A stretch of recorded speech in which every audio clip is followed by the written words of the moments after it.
Alright, so what I'm going to basically do, I know I did a line tension one earlier with my other camera, but there was that tremendous amount of wind noise, so we're going to redo this line tension. So for stitching, so after you cast your rig out, you can actually see, when I zoom in here, you can actually just kind of see that there is just enough tension there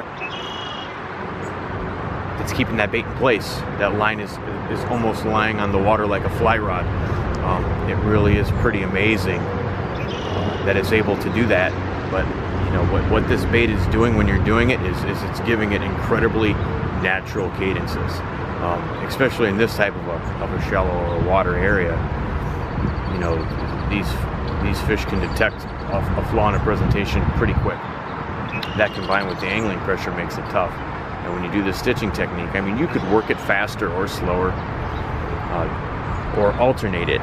So there's just more than just having it stay kind of stationary. And then what I do is I fish it all the way up until you can feel that it gets too thick. And for just plastic worming in general, it doesn't really matter if you're into Texas rigging, wacky rigging, Carolina, anything. If you really want to fish an area, like here we're shore fishing, this is pretty much it. I want to get a feel on this area. I've never stitched it out before, so I'm going to spend a little bit more time than I would otherwise. But I mean, in order for any kind of plastic worming, like I said, it doesn't matter what the style is. Don't be afraid. People will not switch up and try different colors. So this is a natural cream. It's discontinued, and I've had quite a bit of success with this one too. It's usually not my first choice, but it's a stick worm. And again, I'm working these unweighted. I could fish these weighted too, or I could fish a natural type bait. But I was fishing the green with the red fleck before, and well, that was a big blow up. Bass right in front of us. So that's perfect to justify why I work this bait until it gets snagged up to the shoreline. I'm gonna hit this activity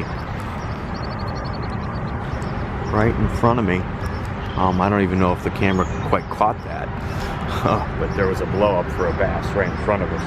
These bluegill are on the spawn. So for the most part, like I said, changing cadences. Just think about fishing a worm this time of year in June. You know, there's days you go without bites, and that could be for any lure really. But that was the stitching line control and alternating the cadences. So please subscribe to this channel if you want to learn more about fishing plastics in shallow water areas like this.